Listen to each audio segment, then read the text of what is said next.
In the rust-red dust of an asteroid, a young man of profound simplicity named Comet Jo encounters a dying traveler and a crystalline entity, a radiant jewel, that will forever fracture his linear perception of reality. Jo is a creature of a simplex mind, a soul whose world is defined by immediate needs and singular truths. Yet he is entrusted with a mission of galactic magnitude.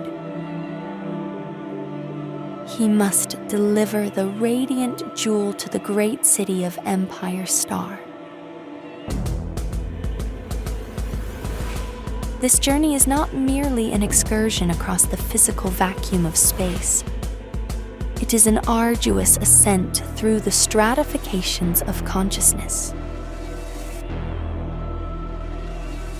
As Jo departs from his primitive home, he enters a universe where time does not flow like a river, but circles like an eddy.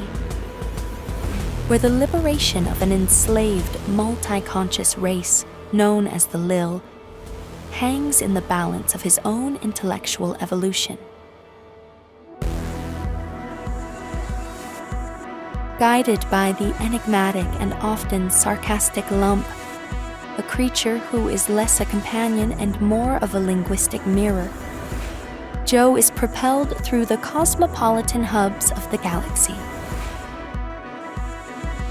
He witnesses the architectural splendors and moral decay of a civilization built upon the backs of the Lil, whose unique psychic bond to their labor makes their enslavement a crime of cosmic proportions.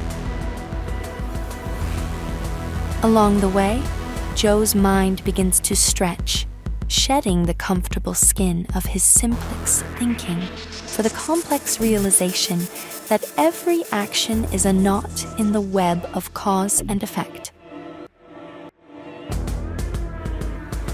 He learns that the Empire is a cycle of tragedy and triumph, and that his own path has been traversed before, and yet it must be traversed again to maintain the precarious equilibrium of history.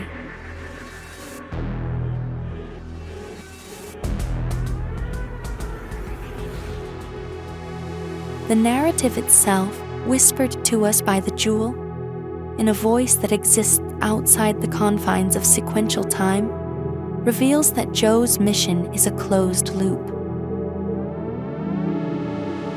He meets the poet Sanseverina and the various incarnations of the rebels and administrators who shape the stars, only to realize that the person he's seeking at Empire Star is inextricably linked to the person that he's starting to become.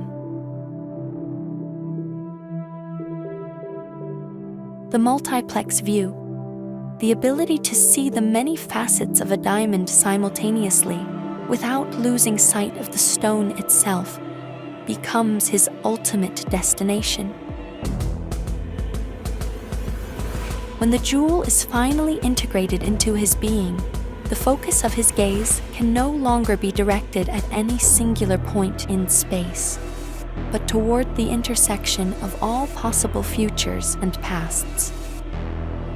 He becomes the messenger and the message, the savior and the chronicler, bound to a destiny that requires him to understand everything before he can change anything.